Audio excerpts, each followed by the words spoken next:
Start करते हैं, continue करेंगे centre of mass. Centre of मास के लास्ट टाइम मैंने आपको क्वेश्चंस कराए थे जिसमें आपने सिस्टम को ब्रेक करके अलग अलग सिस्टम्स लिए थे। आज थोड़े डिफरेंट क्वेश्चंस करेंगे।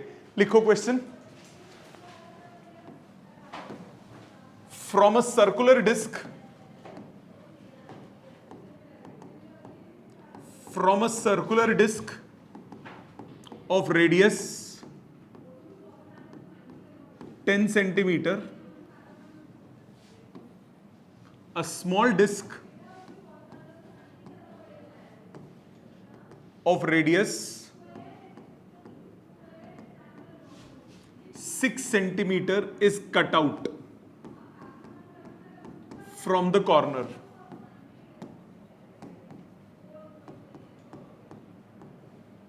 एक डिस्क है, उसमें एक छोटी डिस्क को साइड से काट के फेंक दिया। Locate the position of centre of mass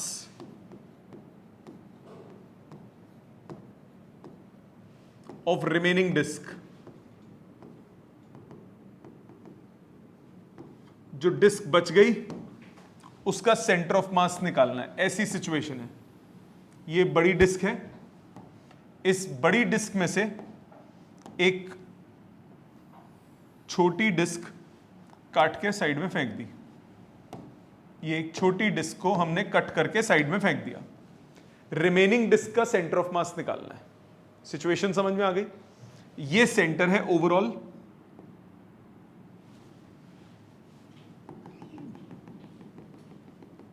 ये ओवरऑल सेंटर है सिस्टम का, ये ओवरऑल सिस्टम का सेंटर है। इस छोटे रेड वाले सर्कल का सेंटर यहां होगा, रेडियस है 6 सेंटीमीटर और ये दिया है 10 centimetre.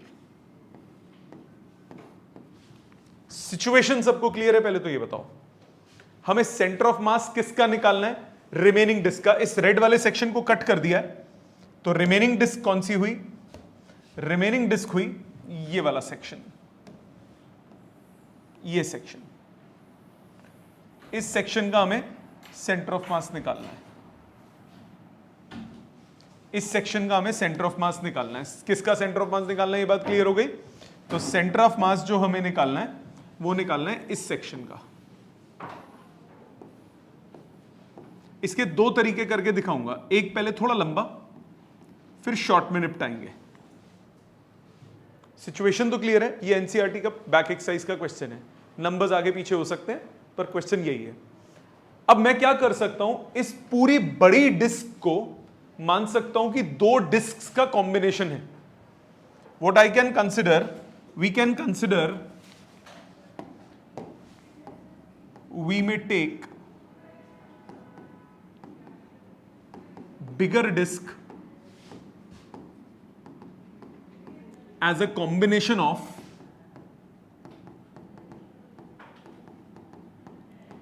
two parts. Part 1 smaller disk, part 2 remaining section.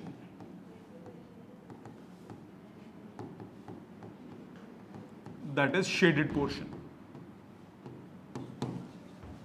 सो एक पार्ट मैंने मान लिया छोटी डिस्क और एक पार्ट मैंने मान लिया जो मैंने शेडेड पोर्शन है। इन दोनों का कंबाइंड सेंटर ऑफ मास, ये सेंटर होगा कि नहीं होगा? इस सेक्शन 1 मैंने इसको बोल दिया, सेक्शन 2 मैंने इसको बोल दिया, ये शेडेड वाला। इन दोनों का कंबाइंड सेंटर ऑफ मास ये होगा कि नहीं होगा? अगर मैं इसको ओरिजिन ले लूं, इसको मैंने ओरिजिन ले लिया, तो यहां डायग्राम दोबारा बना रहा हूं। कंबाइंड सेंटर को मैंने ओरिजिन मान लिया। सो ये जो फर्स्ट सेक्शन का सेंटर है इसको C1 बोल दिया। जो C1 होगा उसके कोऑर्डिनेट्स क्या होंगे? 4,0। 10 में 6 गई, ये गैप कितना बचा? 4 सेंटीमीटर आया कि नहीं आया? 10 में 6 गए, ये गैप कितना हुआ? 4 सेंटीमीटर। जो दूसरा है C2 उसका नहीं पता। मानते हो? आपको कंबाइंड सेंटर ऑफ मास पता है ओरिजिन पे? आपको फर्स्ट सेक्शन का सेंटर ऑफ मास पता है 4,0 पे, जो सेकंड सेक्शन है उसका सेंटर ऑफ मास नहीं पता। यही सिचुएशन है। सिचुएशन समझ में आई? मैं इसको देखूंगा ही नहीं, मैं इसको देखूंगा सिर्फ डायग्राम को। अब दूसरी बात, मासेस। मान लिया लेट मास पर यूनिट एरिया, लेट समझाने के बाद साइड हो जाऊंगा बेटा, आराम से लिखने दूंगा। पर यूनिट एरिया, इसको मैंने मान लिया स्मॉल एम। पहले लंबा मेथड कर रहा हूं, फिर शॉर्टकट में समझाऊंगा। लेट मास पर यूनिट एरिया, उसको मान लिया स्मॉल एम। मतलब टोटल मास कितना होगा? Pi are square into small m. Unit mass का एरिया एम है, तो पाई इंटू 10 स्क्वायर मास का एरिया कितना होगा? Pi into 10 square into M. इसी तरह जो फर्स्ट सेक्शन है उसका कितना होगा? पाई इंटू 6 का स्क्वायर इंटू एम। यस और नो?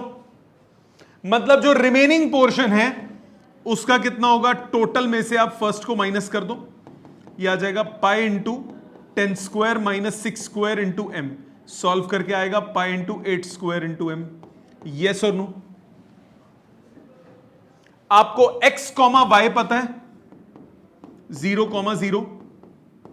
आपको x1 y1 पता है 4,0। क्या आप x2 y2 निकाल सकते हो? x2 y2 हमें नहीं पता। क्या फॉर्मूला होता है सेंटर ऑफ मास का?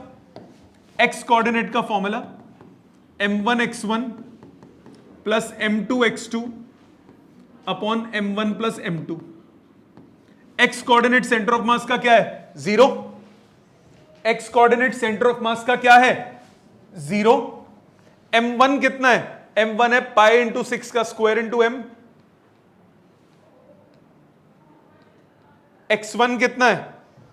4। x1 कितना है? 4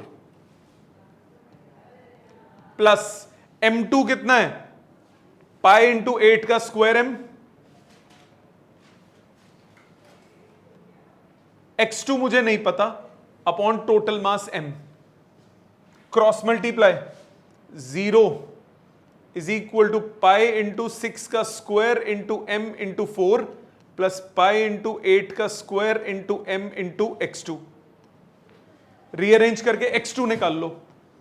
x2 कितना आएगा? माइनस पाई खत्म हो गया, m खत्म हो गया, 6 का स्क्वायर इंटू 4 अपॉन 8 का स्क्वायर। 4 2 ज़ा 8 minus 36 by 64। Isn't it? Minus 36 by 64 किससे कट रहा है? 4 से कट रहा है, माइनस 9 बाई 16। इसी तरह y2 निकाल लोगे, y2 सॉल्व करके 0 आ जाएगा। तो आंसर कितना हुआ? Minus 9 by 16 comma 0। समझ में आया? दोबारा समझो, मैंने क्या बोला?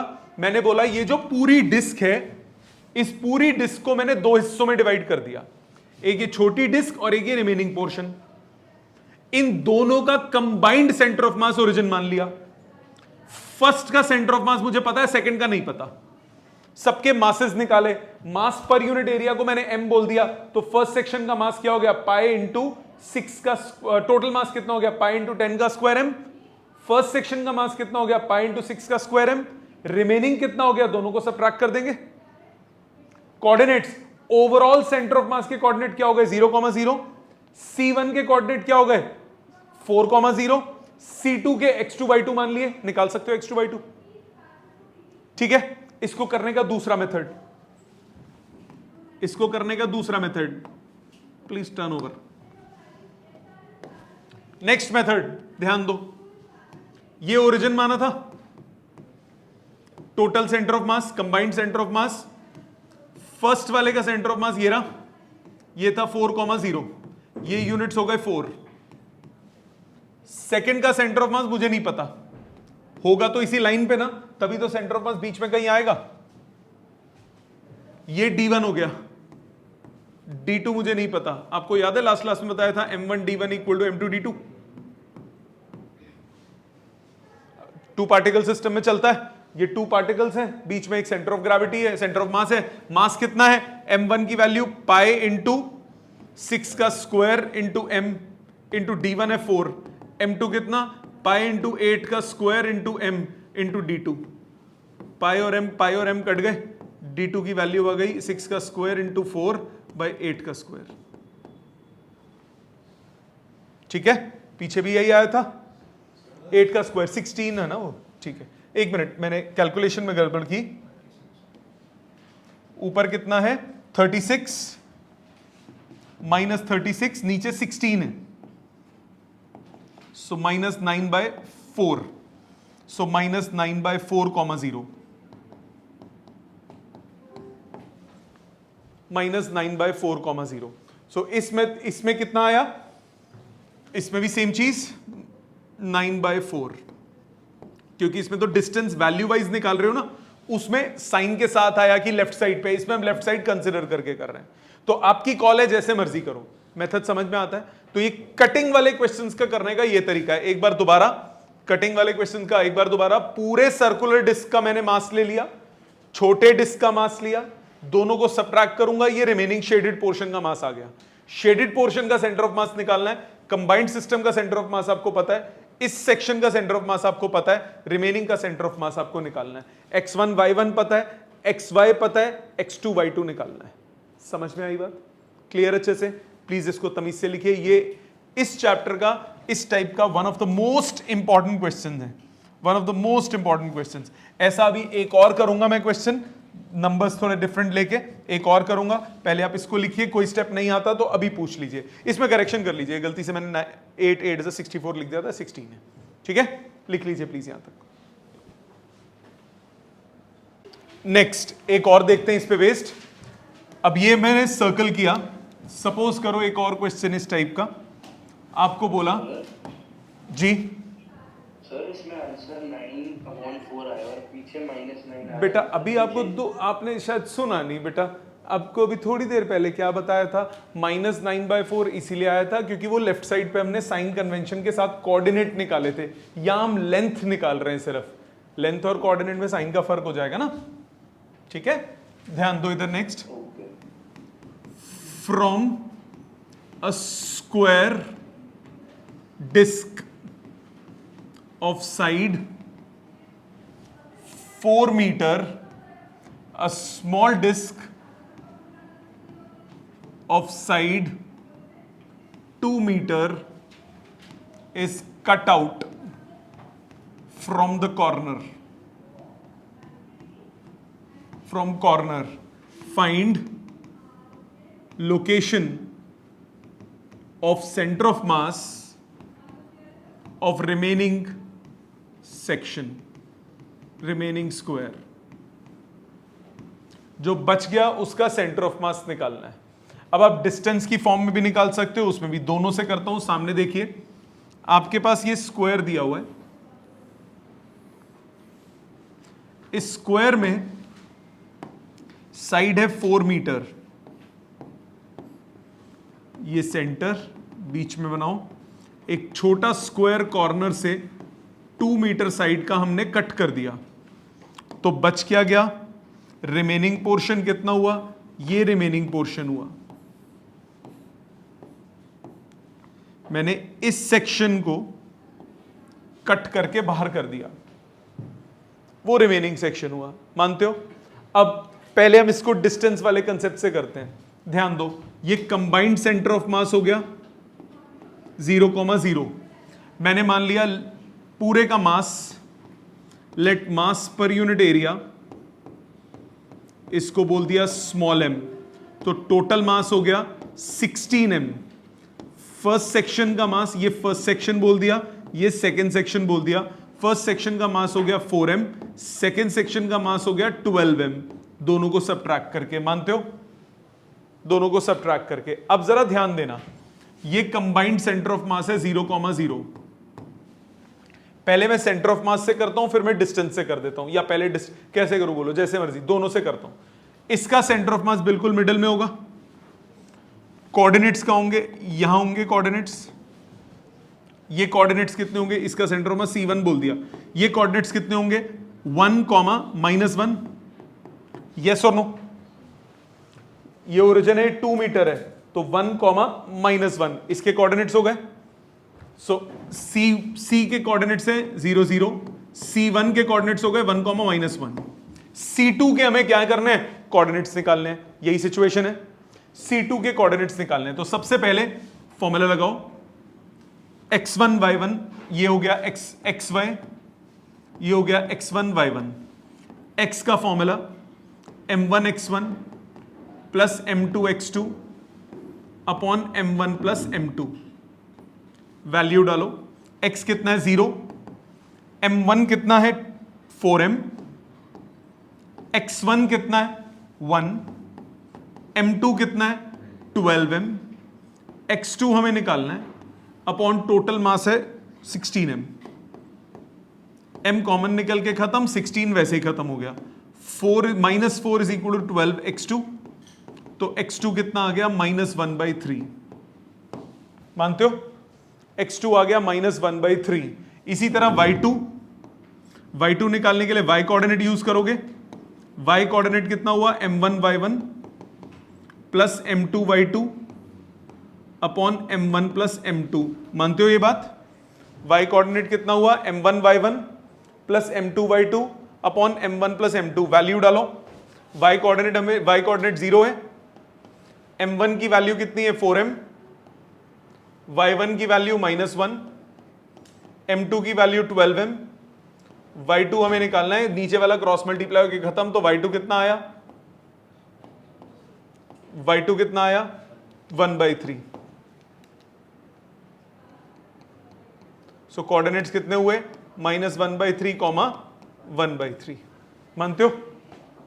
एक तरीका तो ये हो गया कोऑर्डिनेट्स की फॉर्म में निकालने का। दोबारा नहीं, 0 कैसे आएगा, आपने एक्स एक्सिस ऐसे बनाई है, ये बीच में से नहीं, कॉर्नर से, क्वेश्चन में डायग्राम गिवन है। अब हां, दूसरा तरीका, ये था सेंटर, ये था C1, तो C2 ऑब्वियसली यहां कहीं होगा, अलोंग द लाइन ज्वाइनिंग ये होगा।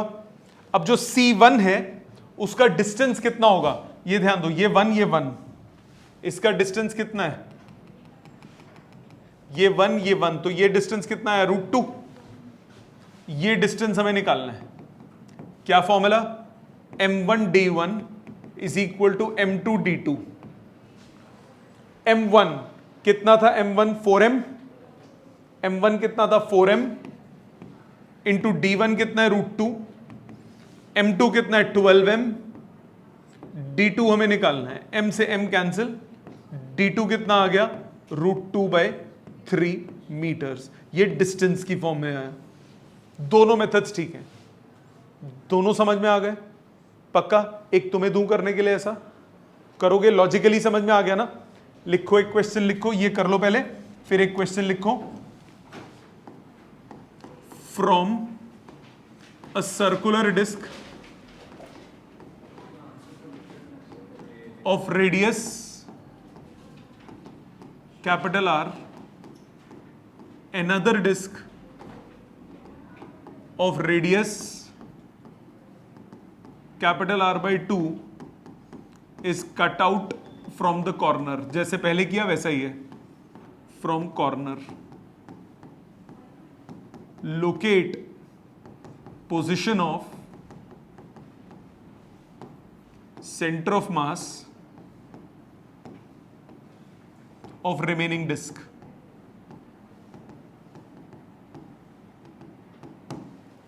बची हुई डिस्क का सेंटर ऑफ मास निकालना है। अच्छा, पिछले वाले में ये आंसर में फर्क क्या है, वो कोऑर्डिनेट से ये डिस्टेंस आया, लेंथ उतनी आएगी, उसमें भी कोऑर्डिनेट्स है 1/3, तो डिस्टेंस वाइज 0 में से ये माइनस करोगे, 0 0 से डिस्टेंस फॉर्मूला लगाओगे, सेम आंसर आएगा।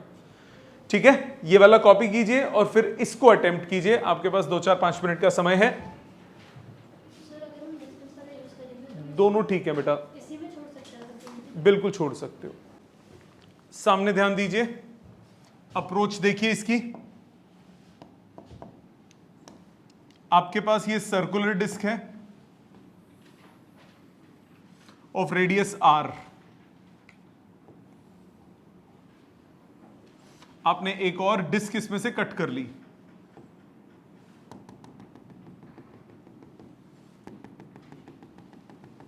ये हो गया कंबाइंड सेंटर ऑफ मास, ये फर्स्ट सेक्शन का सेंटर ऑफ मास, सेकंड का यहां कहीं होगा लेफ्ट साइड पे।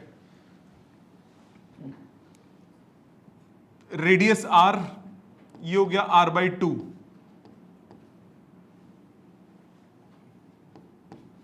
इसको मैंने d2 बोल दिया। डिस्टेंसेस निकालते हैं।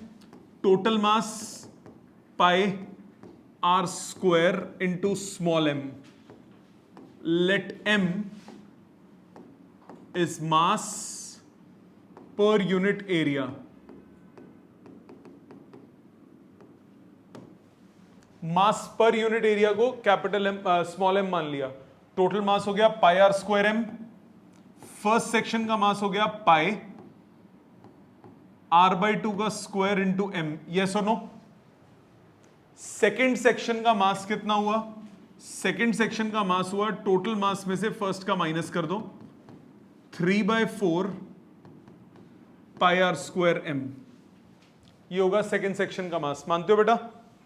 लगा दो वैल्यू। क्या करोगे? m1d1 equal to m2d2। Coordinate से करना है उससे कर लो, ऐसे करना है ऐसे कर लो। मास की value m1 pi r square by 4m into d1 is equal to pi 3/4 pi r square m into d2। Pi 4 r square m। d2 कितना हुआ? कुछ मिस हुआ क्या? वैल्यू नहीं डाली, सॉरी। d2 हो गया d1/3। d1 कितना आया? r/2, तो आंसर आ गया r/6। सो d2 आ गया आपके पास r/6। क्या ये क्लियर है? समझ में आ गया सबको?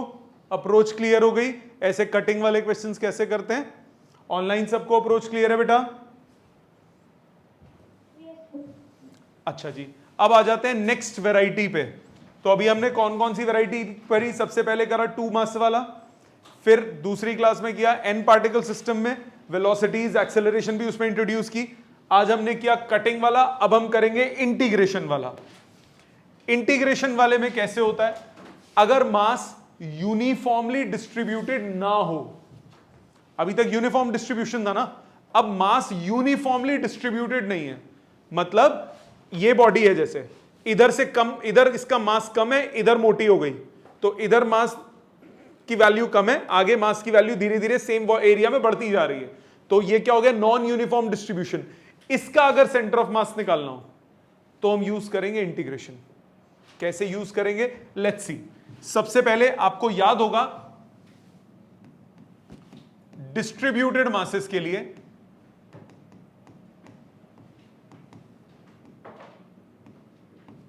हम अब इंटीग्रेशन का कैसे यूज करेंगे। आपको फॉर्मूला याद होगा, x coordinate of centre of mass का फॉर्मूला था summation mi(xi) upon summation mi। याद है बात? Summation mi(xi) upon summation mi। ध्यान है ना बेटा बात? Summation mi(xi) divided by summation mi। Summation का मतलब क्या होता है? ऐड करना। ऐड करना, मास और डिस्टेंसेस को ऐड करना। अब अगर किसी बॉडी का मैं एक सेक्शन में छोटा सा मास कंसीडर कर रहा हूं, सारे मासेस को ऐड कर दूं, मतलब इंटीग्रेट कर दूं। ऐड करना मतलब क्या होता है? इंटीग्रेशन करना। तो इधर हम क्या करेंगे? इधर हम एक्स कोऑर्डिनेट के लिए फॉर्मूला बना देंगे 1 upon total mass integration x dm। तो बेसिकली हम एक छोटा सा मास कंसीडर करेंगे, उसके x कोऑर्डिनेट से मल्टीप्लाई करेंगे, तो mi(xi) आ गया। समेशन लगाएंगे, समेशन लगाने का मतलब इंटीग्रेट कर देना, divided by summation mi। Summation mi क्या मतलब क्या होता है? Total mass.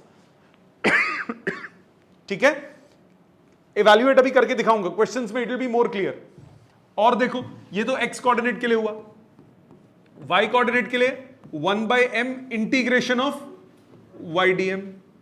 अगर कहीं z कोऑर्डिनेट आ जाए 1/m integration of z dm। ये रिश्ते हैं। अब इन रिश्तों को यूज कैसे करना है ध्यान दीजिएगा।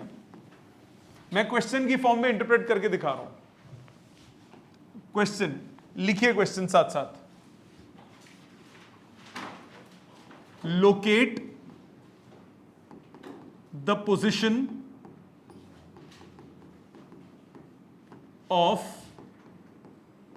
center of mass of a non-uniform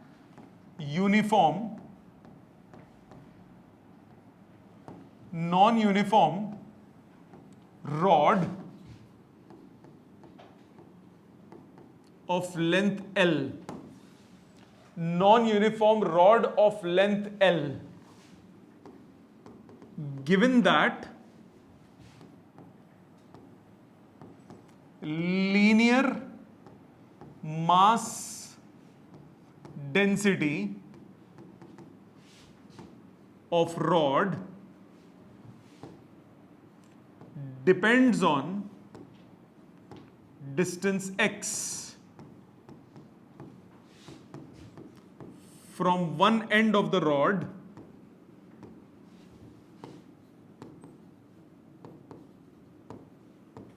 as lambda times x.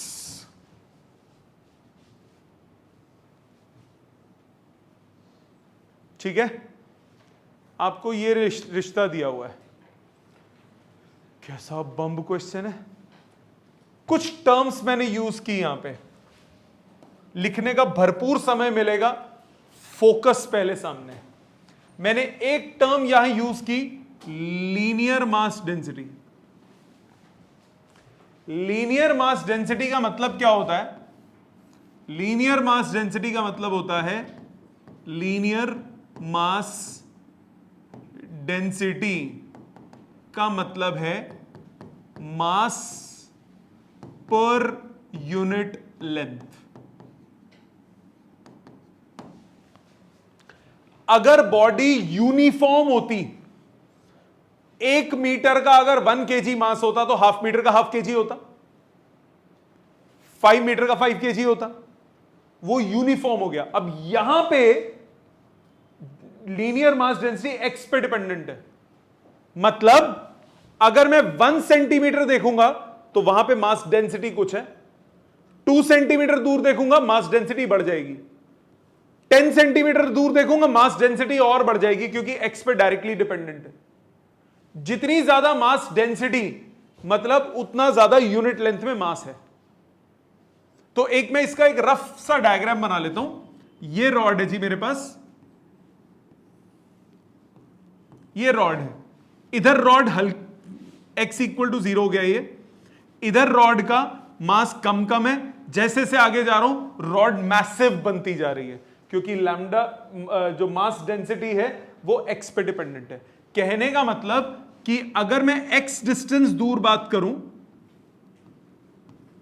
और एक dx लेंथ कंसिडर कर लूं, x डिस्टेंस दूर अगर मैं dx लेंथ कंसिडर कर लूं, तो इसका मास अगर मैं dm मानता हूं तो dm बाई dx कितना होगा? Lambda x। क्या ये बात समझ में आती है? लीनियर मास डेंसिटी का मतलब क्या बताया आपको? मास पर यूनिट लेंथ, मास per unit length. Unit length मतलब मास अपॉन लेंथ। मैंने एक छोटा सा सेक्शन कंसिडर किया dx लेंथ का, उसका मास मैंने dm माना, तो इस सेक्शन के लिए मास पर यूनिट लेंथ क्या हो गया? dm by dx। और dm बाई dx मुझे किसके बराबर दिया हुआ है? Lambda x। इतना मानते हो? पहले ये बताओ, ये बात समझ में आती है? ऑनलाइन सबको ये बात समझ में आती है? दोबारा समझो, कोई बात नहीं, इंटीग्रेशन है, पहली बार इतना रिगरस यूज कर रहे हो, होता है, दिमाग अभी खपाऊंगा बहुत तगड़ा। मैंने क्या बोला? Mass per unit length x पे डिपेंडेंट है। अगर सपोज करो mass per unit length constant होती, सपोज मैंने बोला होता mass per unit length is lambda which is a constant, तो आप बोलते सीधा यूनिट लेंथ का मास लैम्डा है, तो एल लेंथ का मास कितना हो गया? लैम्डा एल, खत्म। पर इसमें नहीं चलेगा, क्योंकि इसमें एक्स पे डिपेंडेंट है। इसमें अगर आप पहला 1 सेंटीमीटर लेंथ ले रहे हो तो मास कुछ और है, अगला 1 ले रहे हो तो मास कुछ और है, फिर उससे अगला ले रहे हो तो मास कुछ और है। मतलब टोटल मास एक सिंपल लीनियर फंक्शन नहीं होगा, डिपेंड करेगा कि आप कितनी दूर देख रहे हो। बात समझ में आई? अप्रोच समझ में आई? क्या बोल रहा हूं मैं? दोबारा सुनो। मैंने बोला कि मैंने यहां पे डीएम लिया, डीएक्सएस। एक एग्जांपल लेता हूं, अभी इसमें नहीं, एक एग्जांपल लेता हूं। सपोज ये वाला सेक्शन यहां कंसीडर किया, मैं यहां पे अगर इस सेक्शन को कंसीडर करता तो बताओ इस सेक्शन का मास ज्यादा होता या राइट साइड वाले का मास ज्यादा होता? राइट साइड वाला, क्योंकि उसका एक्स ज्यादा है। मतलब मास जो है वो कांस्टेंट नहीं है, वो यूनिफॉर्मली चेंज हो रहा है। इसीलिए मुझे एक छोटे से लेंथ पे लेके बाद में क्या करना पड़ेगा? इंटीग्रेट करना पड़ेगा। इंटीग्रेशन का ये काम आता है। इंटीग्रेशन हमारा जो नॉर्मल हम मैथ्स पढ़ते हैं, जो नॉर्मल अलजेब्रा करते हैं, वो लीनियर चीजों में तो चल जाता है कि एक का इतना तो 5 का कितना, बट अगर वेरिएशन हो तब नहीं चलता वो, तब हमें इंटीग्रेशन का प्रयोग करना पड़ता है। तो मैं एक एक्स डिस्टेंस दूर वेरिएबल, जब आप वर्क डन भी करते थे वेरिएबल फोर्स का, तो क्या करते थे? एक सेक्शन छोटे से का लेते थे और फिर इंटीग्रेट कर देते थे। यहां पे भी यही कर रहा हूं, एक सेक्शन छोटे से का लिया, अब इंटीग्रेट कर दूंगा। इससे क्या आ जाएगा? टोटल मास आ जाएगा। टोटल मास निकालते हैं, क्योंकि हमें टोटल मास भी तो चाहिए होगा ना कोऑर्डिनेट्स के लिए। तो टोटल मास के लिए क्या करेंगे? डीएम कितना हो गया? Lambda x DX. Total mass कितना हुआ? Lambda integration X DX. Integration की लिमिट्स डालिए, इंटीग्रेशन की लिमिट्स डालिए। लिमिट कहां से कहां तक होगी? x इक्वल टू 0 से x इक्वल टू एल तक, क्योंकि ये x इक्वल टू 0 पोर्शन है। कहां तक मेजर करना है? l तक। लैम्डा एक्स डी एक्स का इंटीग्रेशन कितना हुआ? X square by 2, 0 to l, half lambda l square. ये आ गया टोटल मास, ये आ गया टोटल मास। हमें क्या चाहिए? Integration x DM. ओके, इधर से अब डीएम भी अलग से कैलकुलेट कर लो। डीएम कितना हुआ? डिस्ट्रिक्ट मजिस्ट्रेट कितना आया? Lambda x dx. तो एक्स कोऑर्डिनेट का formula 1 by total mass integration x dm. So 1 by total mass है half lambda l square integration x dm की value lambda x dx, limit 0 से लेकर एल तक। मानते हो? लैम्डा कैंसिल, लैम्डा कैंसिल, यह आ गया 2 by L square integration 0 to L X square DX. कितना आया? 2 बाई एल स्क्वायर इंटीग्रेशन करेंगे तो क्या आएगा? एक्स स्क्वायर का integration x cube by 3, limit 0 to l, 2 by 3 l answer आ गया। सेंटर ऑफ मास इसका मिडल में नहीं है, मिडल में नहीं है इसका सेंटर ऑफ मास। इसका centre of mass right side, l by 2 से ज्यादा आया ना, तो आगे की तरफ है, सेंटर से राइट साइड पे। ऑब्वियसली क्योंकि जितना आगे जा रहे हो उधर भारी होता जा रहा है। चम्मच है आपके पास, चम्मच आगे से भारी होता है तो आगे की तरफ चला जाता है ना सेंटर ऑफ मास। तो ये पहले कम मास है, धीरे धीरे मास बढ़ता चला जा रहा है, हैवी होता चला जा रहा है, तो सेंटर से राइट साइड जाएगा कि नहीं जाएगा सेंटर ऑफ मास। अगर यही लैम्डा एक्स की जगह कोई कांस्टेंट वैल्यू होती तो एल बाई 2 आंसर आता। अभी करके दिखाता हूं। ये बात समझ में आई? पहले बताओ, दोबारा समझो। मैंने क्या बोला? क्योंकि यहां पे जो लीनियर मास डेंसिटी है वो डिपेंड कर रही है किस पे? वो डिपेंड कर रही है एक्स पे। तो आप अलग अलग एक्स की वैल्यू के लिए अलग अलग मास की डेंसिटी होगी। मतलब पहले मास कम होगा, जैसे जैसे आप आगे जाओगे भारीपन बढ़ता जाएगा, जैसे जैसे आप आगे जाओगे हैवीनेस इंक्रीज होती जाएगी। तो आपको सबसे पहले तो टोटल मास निकालना पड़ेगा। टोटल मास के लिए यहां पे आप सिंपल यूनिटरी मेथड नहीं लगा सकते, क्योंकि नॉन यूनिफॉर्म डिस्ट्रीब्यूशन है। मेरे पास नॉन यूनिफॉर्म डिस्ट्रीब्यूशन है, मेरे पास बच्चे बैठे हैं, इसको मैंने 1 रुपया दिया, इसको 2 रुपए दिए, इसको 3 रुपए दिए, इसको 4 दिए, इसको 5 दिए, इसको 6 दिए, इसको 7 दिए। ठीक है, 7 बच्चों को पैसे दिए मैंने। क्या मैं कह सकता हूं एक को 1 रुपया दिया तो 7 को 7 रुपए दिए? नहीं, क्योंकि नॉन यूनिफॉर्मली डिस्ट्रीब्यूट किया है। अब सिंपल यूनिटरी मेथड नहीं लगा सकते, आपको इंटीग्रेशन का यूज करना पड़ेगा। आप एक छोटा सा एलिमेंट लिया, उस छोटे से एलिमेंट के लिए हमने मास निकाला और फिर इंटीग्रेट कर दिया, स्टार्टिंग से एंडिंग तक टोटल मास आ गया। फिर इस फॉर्मूले में भी डाल दिया इंटीग्रेशन एक्स डीएम। समझ में आई बात? अप्रोच क्लियर है? अब सपोज इसी क्वेश्चन में एक थोड़ा, मैंने अभी आपको बोला कि अगर ये यूनिफॉर्म होता तो मिडल आता, let's prove that thing also. Suppose आपको बोला यही एक question, a rod have linear mass density equal to lambda if length of rod is L,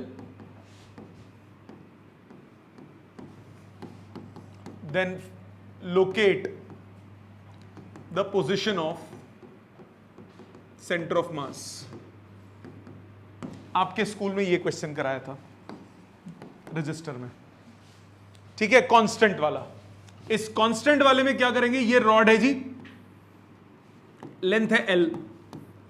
अब क्योंकि ये कांस्टेंट है तो आप सिंपल क्या बोल सकते हो, यूनिट लेंथ का मास लैम्डा है, तो L लेंथ का मास कितना हुआ, लैम्डा L। ये टोटल मास हो गया। इसमें इंटीग्रेशन की जरूरत ही नहीं है, इसमें इंटीग्रेशन की जरूरत नहीं है। आपने एक छोटा सा लेंथ एलिमेंट लिया dx लेंथ का, x डिस्टेंस दूर,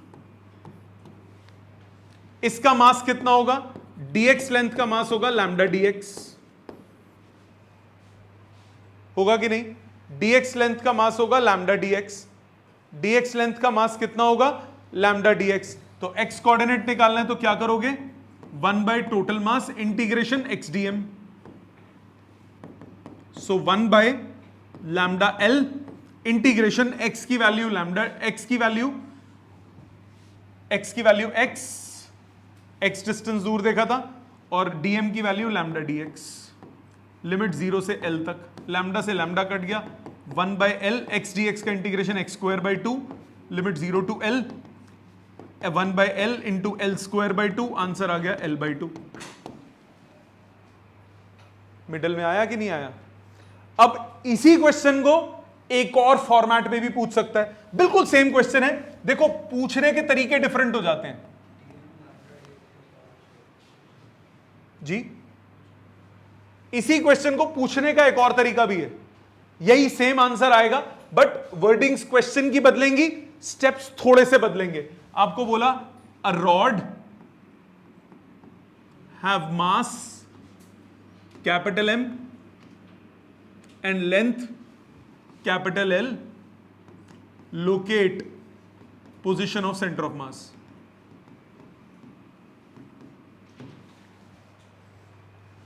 अब लैम्डा लूम्डा कुछ नहीं दे रखा, कोई बात नहीं, टोटल मास दिया हुआ है, टोटल मास दिया है, तो अब आप क्या बोलोगे, L लेंथ का मास है M, तो dx लेंथ का मास कितना हो गया, m by l into dx, unitary method, formula लगाओगे x कोऑर्डिनेट का, 1 by m integration of x dm, 1 by m integration x dm की value m by l into dx, limit 0 से l, m से m cut गया, 1 by l constant, x dx का integration x square by 2, limit 0 to l, answer फिर से कितना आया, l bye 2।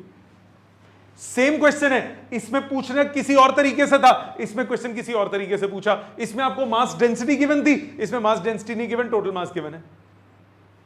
Variety समझ में आई? ये हो गए बेसिक इंटीग्रेशन वाले question.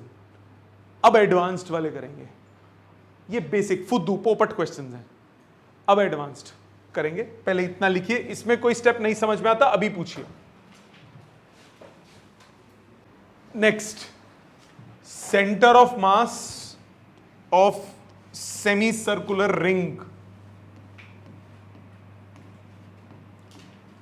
Centre of mass of semi circular ring, ध्यान दीजिएगा थोड़ा सा टेढ़ा है, टेढ़ा है पर मेरा है, ध्यान दीजिएगा। ये नेग्लिजिबल चांस है स्कूल एग्जाम में आने का, बट कुछ स्कूल्स में कराते हैं, जिनके में कराएंगे उनके में आ सकता है। ये एक सेमी सर्कुलर रिंग है, इस सेमी सर्कुलर रिंग का मास है m, हमें इसका सेंटर ऑफ मास निकालना है। सर्कुलर रिंग होती तो सेंटर ऑफ मास कहां होता, ज्योमेट्रिकल सेंटर, ये सर्कुलर रिंग नहीं है, ये सेमी सर्कल है। ओके, ये मान ली y एक्सिस, ये मान लिया x एक्सिस।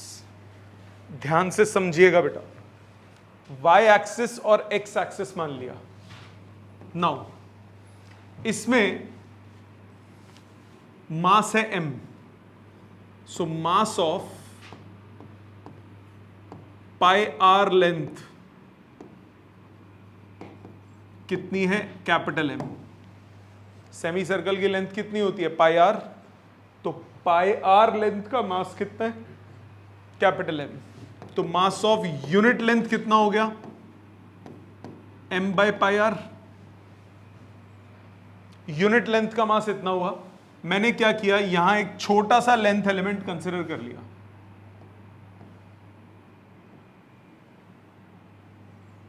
dx लेंथ का। इसकी लेंथ कितनी होगी?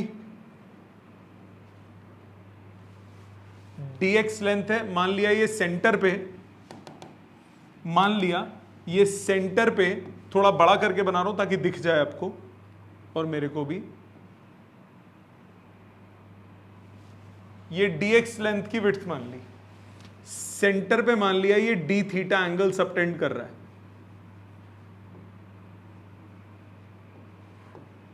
d थीटा एंगल ये सेंटर पे सबटेंड कर रहा है। इसकी लेंथ कितनी होगी? dx upon r is d theta. Theta is equal to r upon length, तो इसकी dx कितना हो जाएगा? r d theta. So mass of dx मतलब r d थीटा लेंथ, वो हो गया m by pi R into R D theta. R R cut गया, m by pi D theta, ये हो गया dm। मैंने क्या बोला? छोटे से लेंथ का निकालते हैं और फिर इंटीग्रेट करते हैं। तो ये छोटे से लेंथ का मास आ गया। इसके कोऑर्डिनेट्स कितने होंगे? अगर इसको मैंने थीटा माना, ये लेंथ कितनी हो गई? R cos theta. ये हाइट कितनी हो गई? R sine theta. यस और नो? तो इसका एक्स कोऑर्डिनेट क्या हो गया? R cos theta. Y coordinate क्या हो गया? R sine theta. तो पहले एक्स कोऑर्डिनेट की बात करते हैं। ये कोऑर्डिनेट वाइज देखूं तो minus R cos theta comma R sine theta. और अगर इसी को मैंने राइट साइड पे लिया होता तो क्या हो जाता? R cos comma R sine. ठीक है, मैंने लेफ्ट लिया तो माइनस ले लो, कोई फर्क नहीं पड़ता। अब आ जाते हैं x coordinate of centre of mass. X coordinate of centre of mass का फॉर्मूला क्या बताया? 1/m integration x DM. यही फॉर्मूला बताया, 1/m integration x DM. Answer इसका बिना सॉल्व करे पहले ही बता रहा हूं, 0 आएगा। क्यों? इस एक्सिस के अबाउट सिमेट्री है कि नहीं है? तो वाई एक्सिस पे ही आएगा ना आंसर। तो एक्स कोऑर्डिनेट 101% 0 आएगा। सॉल्व करके देखते हैं। 1/m इंटीग्रेशन एक्स कोऑर्डिनेट कितना है? Minus R cos theta. और डीएम की वैल्यू कितनी है? डिस्ट्रिक्ट मैजिस्ट्रेट ये रहा, m by pi D theta. और लिमिट्स क्या होंगी? 0 से लेकर 180 तक। 0 से 180 क्यों? क्योंकि जब सबसे पहला एलिमेंट लोगे वो यहां लोगे, जोड़ते जाओगे जोड़ते जाओगे जोड़ते जाओगे, आखिरी एलिमेंट यहां लेना होगा। तो एंगल की लिमिट क्या होगी? सबसे पहला एंगल क्या होगा? 0 डिग्री, और आखिरी एंगल क्या होगा? 180 डिग्री। तो लिमिट हो गया 0 टू पाई। mm कट गया, minus are by pi, cos का इंटीग्रेशन होता है साइन। लिमिट हो गई 0 टू पाई। लिमिट्स पुट करो, minus are by pi sine pi minus sine 0। Sine pi होता है 0, साइन 0 होता है 0, एक्स कोऑर्डिनेट आ गया 0। आ जाओ y कोऑर्डिनेट पे। जब y coordinate of centre of mass की बात करेंगे, 1/m इंटीग्रेशन y dm। डालो value, 1/m integration y coordinate क्या है? r sine theta. और dm की value m by pi D theta. mm cut गया, r by pi integration sine theta D theta.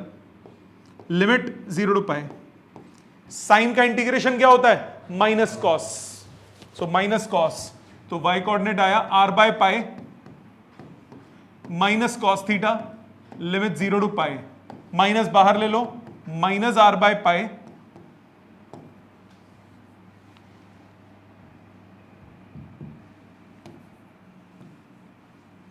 Minus are by pi cos pi minus cos 0। Cos 180 क्या होता है? -1, और cos 0 कितना होता है? 1।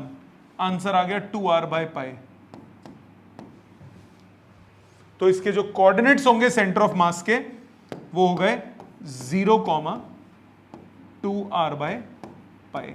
इसको एज अ फॉर्मूला याद रखिएगा, एमसीक्यूज में काम आएगा, जेई और बाकी एंट्रेंस एग्जाम्स में, नीट वगैरह में ये एज अ फॉर्मूला काम आएगा। डेरिवेशन और ये कैसे बना अगर स्कूल में कराएंगे तो आ सकती है, नहीं तो नहीं आएगी। इस क्वेश्चन में मैं और वेरिएशन भी कर सकता हूं। कैसी वेरिएशन? यहां मैंने यूनिफॉर्म रिंग कंसिडर की है। अगर मैं बोलता पहले यहां पे पतली है, धीरे धीरे मोटी होती जा रही रिंग, नॉन यूनिफॉर्म कंसिडर करता, तो इंटीग्रेशन पूरी बदल जाती, सिचुएशंस पूरी बदल जाती। But I am not going into that.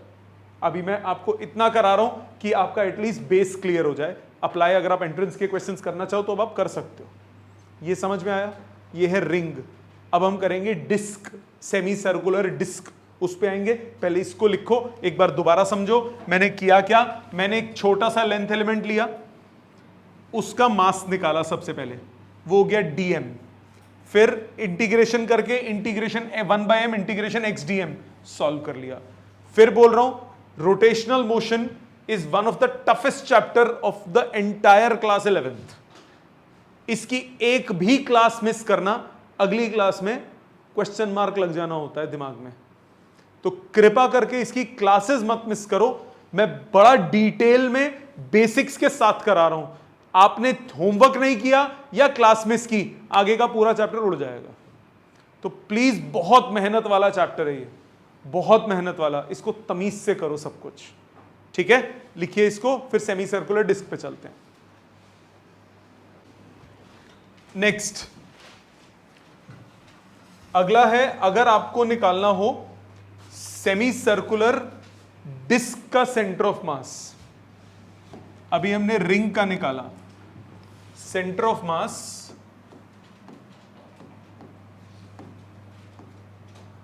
Of semi circular disc. Semi circular disc का सेंटर ऑफ मास, ये है सेमी सर्कुलर डिस्क। मतलब अब यहां पूरे में माल भरा हुआ है।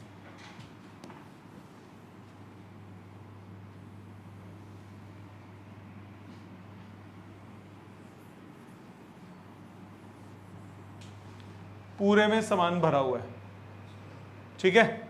अब इसका आपको वो निकालना है, सेंटर ऑफ मास। इसका सेंटर ऑफ मास निकालने के लिए हम क्या करेंगे, इसमें मल्टीपल रिंग्स कंसिडर कर लेंगे। मल्टीपल रिंग्स कंसिडर करने का मतलब, ये एक्स एक्सिस है, ये वाई एक्सिस है। इसमें मैंने एक रिंग कंसिडर कर ली,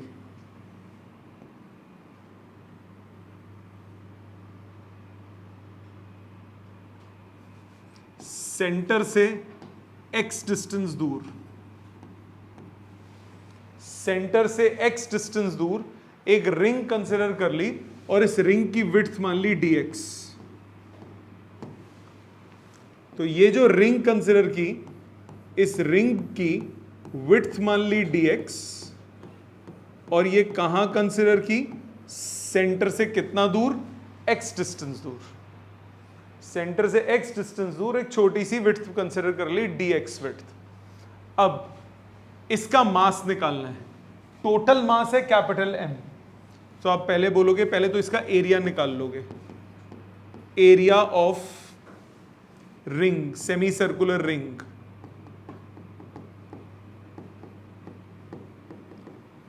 निकालने के लिए pi into half pi into x plus d x का square minus half pi x square. मानते हो?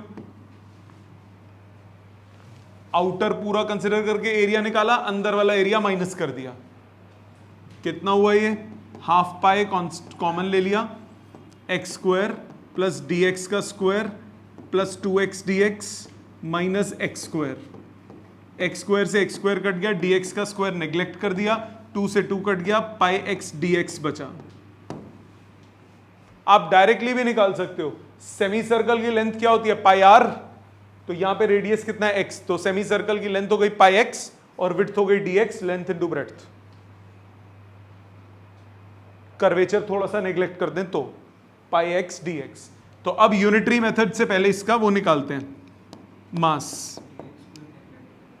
बेटा dx बहुत छोटा है, उसका squares cubes highest power neglect कर दोगे ना। So mass of pi are square area, pi are square by 2 area, ये टोटल मास है। तो mass of pi x D x area कितना हो गया, m upon half pi are square into pi x D x. Pi से pi cut गया, आपके पास आया 2m by r square into x D x, ये हो गया dm यूनिटरी मेथड से।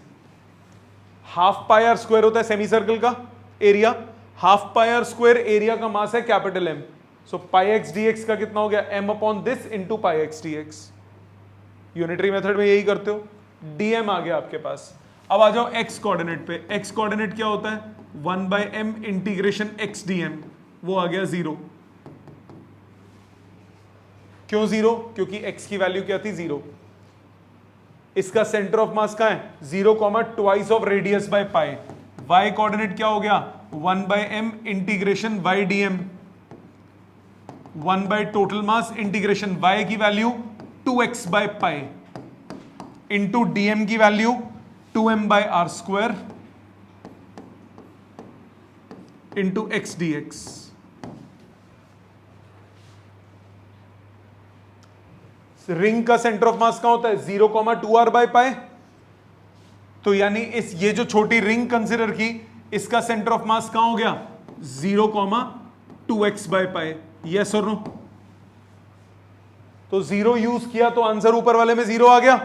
जब y कोऑर्डिनेट यूज करूंगा 2x बाय पाई, तो अब इसका आंसर आएगा। लिमिट क्या होगी x की, ये बताओ, x क्या है, 0,2 वो एंगल की होती है, ये x है, यहां x कुछ और है, यहां x क्या है, रेडियस, यहां x क्या है, रेडियस। सबसे छोटी जो रिंग आप कंसिडर करोगे वो 0 रेडियस की होगी, धीरे धीरे धीरे धीरे बढ़ाते जाओगे तो आखिरी जो रिंग कंसिडर करोगे वो कितने रेडियस की होगी, कैपिटल R। आप कर क्या रहे हो यार, डिस्क बनती कैसे, 1 2 3 4 5 6 7 8 9 10 जोड़ते जाओ, सारे सेमी सर्कल्स को जोड़ दोगे तो एक डिस्क बन जाएगी ना। तो आपने इंटरमीडिएटरी एक कंसिडर की है, सबसे पहली जो रिंग होगी उसका रेडियस क्या होगा, 0, और सबसे आखिरी जो रिंग आप कंसिडर करोगे उसका रेडियस क्या हो जाएगा, r, क्योंकि x क्या है, रेडियस। सबसे छोटी रिंग का रेडियस होगा 0, सबसे बड़ी रिंग का रेडियस होगा r, 0 to r। अब इधर m से m cancel, 4 by pi are square integration x square dx, limit 0 to r, 4 by pi are square x cube by 3, limit 0 to r, r cube by 3, 4 by pi are square into r cube by 3, answer आ गया 4r by 3 पाई। तो इसका centre of mass का हो गया 0,4r by 3 पाई। ठीक है, तो रिंग का, सेमी सर्कुलर रिंग का सेंटर ऑफ मास का formula 0,2r by pi, semi circular disc का सेंटर ऑफ मास का फॉर्मूला 0,4r बाई 3 पाई। ठीक है, ये वाला टॉपिक और पिछला टॉपिक, मतलब डिस्क और रिंग, ये सिर्फ तब करना है अगर स्कूल में कराएंगे तो, स्कूल एग्जाम्स के लिए। अगर स्कूल एग्जाम में नहीं कराएंगे तो आप छोड़ सकते हो इसको। ठीक है, बट अभी तो लिख ही लो, एटलीस्ट पता नहीं होता, करा दें, लास्ट मोमेंट पे करा दें तो लिख लीजिए, कोई दिक्कत आए तो बोलिए, फिर आगे चलते हैं। नेक्स्ट, एक छोटा सा पॉइंट ध्यान देंगे सब लोग। If no net external force acts on the system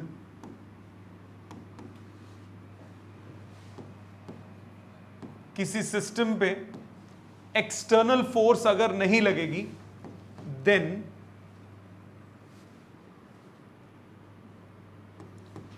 position of centre of mass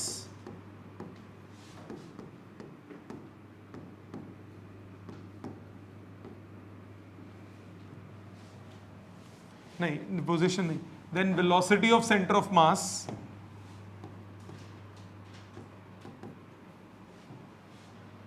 remains constant. External force अगर एक्ट नहीं करेगी तो velocity of centre of mass क्या रहेगा? कांस्टेंट. क्यों? जरा ध्यान देना. F is equal to dp by dt होता है, d by dt of momentum. If force acting is zero on the system, it means dp by dt is zero. Rate of change of momentum is zero. Rate of change derivative किसका zero होता है? constant का. इसका मतलब momentum of the system is constant.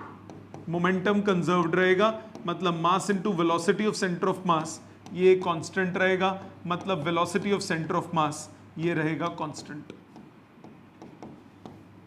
VCM change नहीं होगा, मतलब अगर सेंटर ऑफ मास रेस्ट पे है तो it will continue to remain at rest. वो चेंज नहीं होगा जब तक कि सिस्टम पे एक्सटर्नल फोर्स ना लगे. क्या ये बात समझ में आती है? इसको अप्लाई करते हैं एक ब्यूटीफुल क्वेश्चन पे. लिखिए क्वेश्चन, एक क्वेश्चन लिखिए.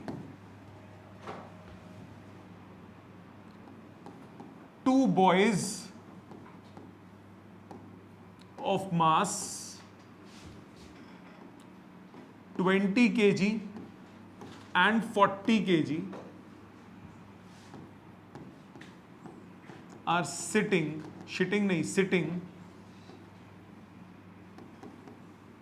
at the two corners of a boat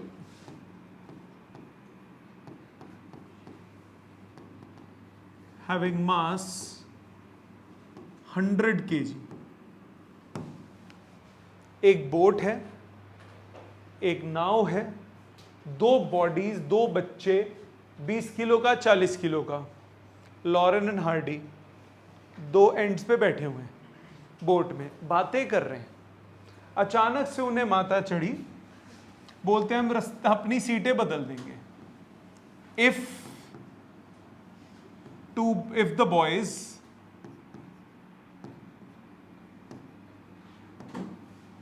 interchange their positions, find the displacement of the boat. उनके आपस में सीट बदलने से बोट कितना आगे चली जाएगी. शिट यार, ये क्या हुआ? पहले आप एक बात बताओ, आपस में सीटें बदल ली, सेंटर ऑफ मास चेंज हो जाएगा ना, शिफ्ट हो जाएगा ना.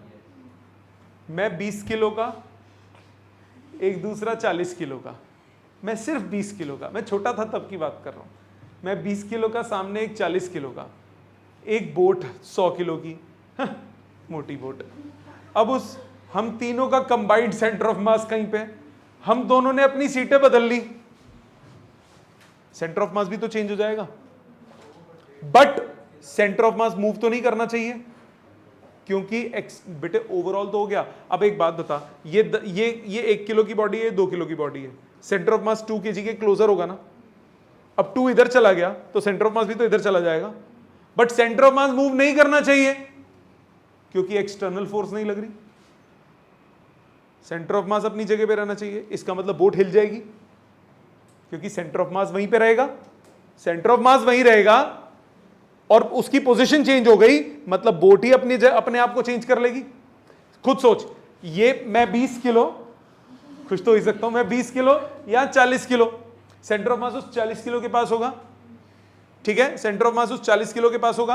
अब मैं उस 20 किलो उसकी जगह पे चला गया, वो उधर चला गया, सेंटर ऑफ मास उधर जाना चाहिए ना, पर सेंटर ऑफ मास कहीं नहीं जाएगा, बोट इस तरफ आ जाएगी ताकि सेंटर ऑफ मास वहीं रहे जहां पहले था।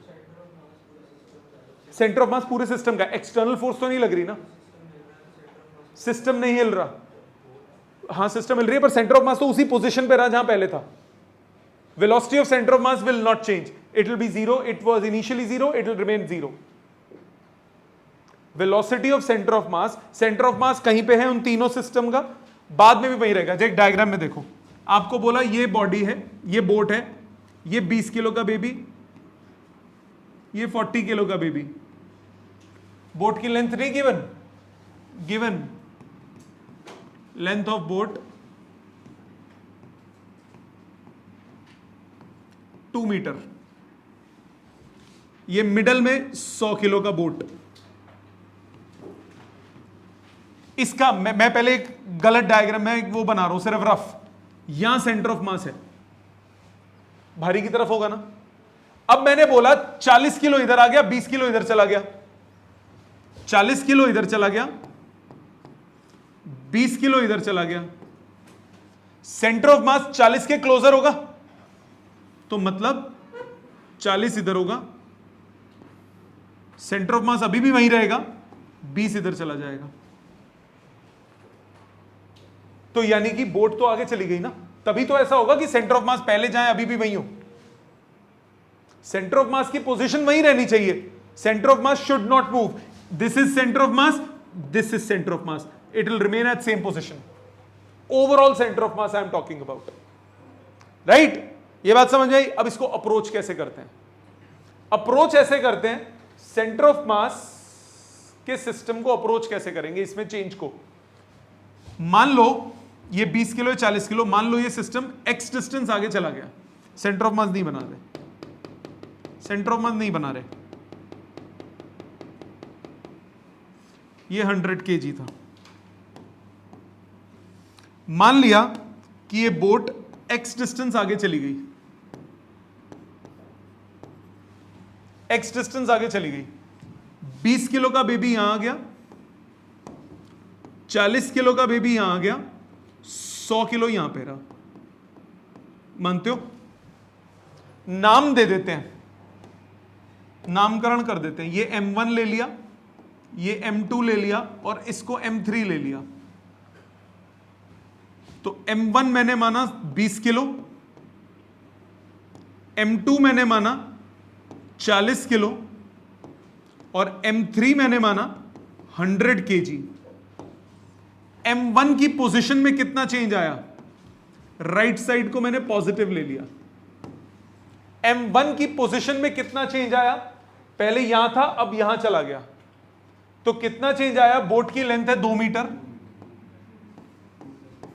और ये x, तो इसकी पोजीशन में राइट साइड 2 + x, यस और नो? जो M2 है उसकी पोजीशन में कितना चेंज आया?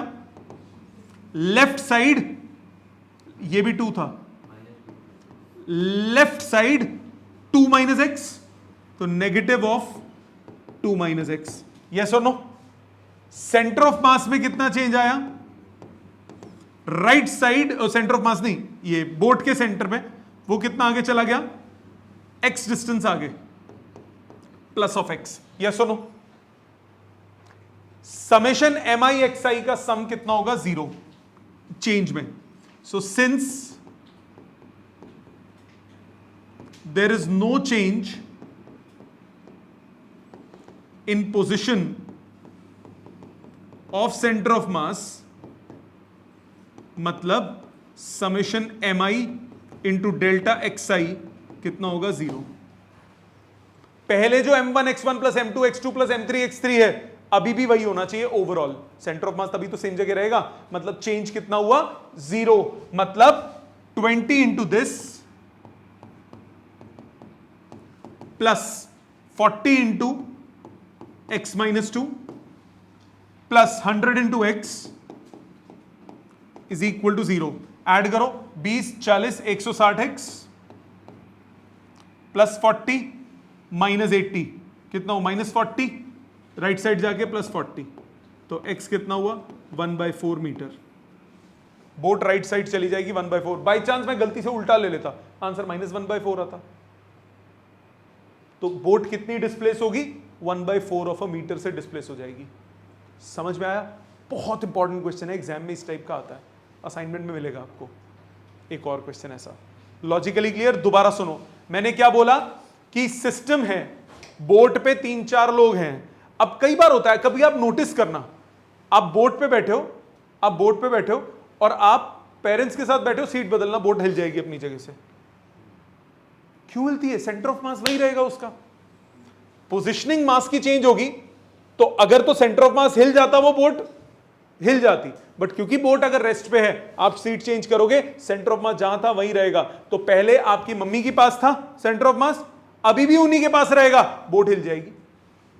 क्योंकि अगर वो नहीं हिलता अपनी जगह से, बाय चांस बोट स्टेशनरी, आप कहते बोट तो रुकी हुई है, बोट नहीं मूव हो रही, आप अगर इधर आ गए तो लाइटर बॉडी के पास आ जाएगा ना सेंटर ऑफ मास, की नहीं आ जाएगा? जबकि सेंटर ऑफ मास हमेशा कहां होता है? हेवियर बॉडी के पास। तो बोट का शिफ्ट होना जरूरी है, तभी ऐसा होगा। ठीक है, समझ में आया? इसको लिख लीजिए, इसके प्रैक्टिकली कुछ एग्जांपल्स और करते हैं।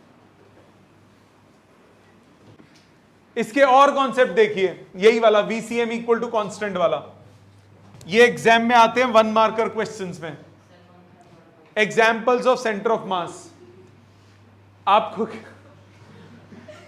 आपको बोला एक रेडियो एक्टिव डिके हुआ किसी पार्टिकल का, या कोई भी न्यूक्लियस ब्रेकडाउन करता है पेरेंट न्यूक्लियस डॉटर न्यूक्लियाई में, केमिस्ट्री में पढ़ा हुआ ना, पेरेंट न्यूक्लियाई टूटता है डॉटर न्यूक्लियाई में, कोई एक चीज टूटती है 2 हिस्सों में 3 हिस्सों में, तो वो इस तरह से पार्टिकल्स मूव करेंगे, इस तरह से उसके डॉटर न्यूक्लियस मूव करेंगे कि सेंटर ऑफ मास अपनी जगह पे रहे।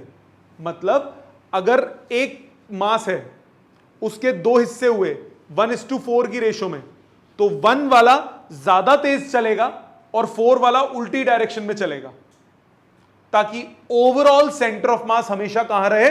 वहीं रहे। ये आपने पहले भी किया हुआ है, conservation of momentum, m1v1 equal to m2v2, वही कॉन्सेप्ट है। ओवरऑल मोमेंटम कंजर्व्ड रहता है। ओवरऑल मोमेंटम कंजर्व्ड रहने का मतलब velocity of centre of mass remain same. First point पढ़िए, consider the radioactive decay of moving unstable particle like the nucleus of radium. A radium nucleus disintegrates into a nucleus of radon and an alpha particle. Value नहीं याद रखनी है. The forces leading to the decay are internal to the system and the external forces are negligible. So the total linear momentum will remain same. तो जितना left में जाएगा overall momentum क्या रहेगा? कंजर्व्ड रहेगा। दूसरा एग्जाम्पल, ये दिवाली आने वाली है, उसका एग्जाम्पल, आपने एक रॉकेट को फेंका, रॉकेट रास्ते में बर्स्ट कर गया, बूम। अगर वो बर्स्ट ना करता तो वो ऐसे जाता और ऐसे गिरता।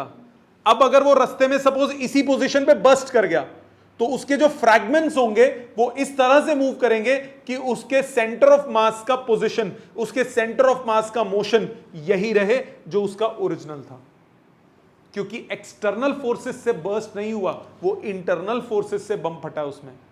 ठीक है, वही चीज एक्सप्लेन की है। A projectile following the usual parabolic trajectory explodes into the fragments midway in the air. The forces leading to the explosion are internal forces. They contribute nothing to the motion of the center of mass. The total external force, merely the force of gravity acting on the body, is the same before and after the explosion. The center of mass under the influence of external force continues therefore along the same parabolic trajectory. तो जितने भी particles हैं वो इस तरह से move करेंगे कि center of mass उसका original path पे ही move करे। तीसरा केस, अर्थ और मून का सिस्टम, ये एग्जाम में 1 मार्कर एक्सप्लेन करने को आता है थ्योरी क्वेश्चन में। अर्थ मून सिस्टम एक्सप्लेन कीजिए with respect to centre of mass. तो क्या है, जो अर्थ और मून है उसका सिस्टम, अर्थ भी गोल घूम रही है सन के चारों तरफ और मून अर्थ के चारों तरफ। पता लगा? देखना इधर, देखना बड़ी मजेदार चीज आने वाली है। सपोज करो ये सूर्य देवता है, ये धरती माता है, धरती माता यहां पे है, धरती के चारों तरफ कौन चक्कर लगा रहा है? मून चक्कर लगा रहा है। इसका मतलब जब अर्थ यहां पहुंचेगी, मून भी तो गोल घूम रहा है, तो अर्थ और मून में टक्कर भी तो हो सकती है ना? नहीं होती कभी। क्यों? क्योंकि मून ऐसे मूव ही नहीं करता। अर्थ और मून एक कंबाइंड सेंटर ऑफ मास उनका सन के चारों तरफ चक्कर लगाता है। मतलब ये सेंटर ऑफ मास होगा, यहां अर्थ है तो यहां मून है। ये सेंटर ऑफ मास चक्कर लगा रहा है सन के चारों तरफ। अर्थ और मून एक दूसरे के हमेशा सामने है, ऐसे घूम रहे, सो दैट कि कभी टक्कर ना हो। So both the earth and the moon move in circles about their centres of mass, always being on the opposite sides of it. Earth और मून हमेशा इस कंबाइंड सेंटर ऑफ मास के ऑपोजिट साइड्स पे होते हैं। The centre of mass moves along the elliptical path. Centre of mass elliptical path में move करता है। The forces of attraction between the earth and moon are internal, तो कोई उसमें चेंज नहीं आएगा क्योंकि इंटरनल फोर्सेस लग रही हैं सिर्फ। अगला केस भी वही, axe is tossed between the two performers and rotates as it travels. Axe पता है ना क्या होता है? कुल्हाड़ी वो करते हैं ना, उसमें क्या कहते हैं, सर्कस में ऊपर उठाते हैं, वो एक्स ऊपर जाती है, फिर हाथ में कैच करते हैं, दूसरा एक 3-4 इकट्ठे, वही चीज है। Rotates as it travel. The parabolic path of the centre of mass is indicated by the dotted line. The particle tossed in the same way would follow the same path, no other point of the axe moves in such a simple way. मतलब और कहीं motion नहीं होगा, हमेशा path ऐसे ही रहेगा क्योंकि overall centre of मास हमेशा सेम वेलोसिटी पे रहेगा। सिमिलर एग्जांपल है ये मिसाइल का, फ्रैगमेंट में टूटी, पैराबोलिक पाथ कंटिन्यू रहेगा।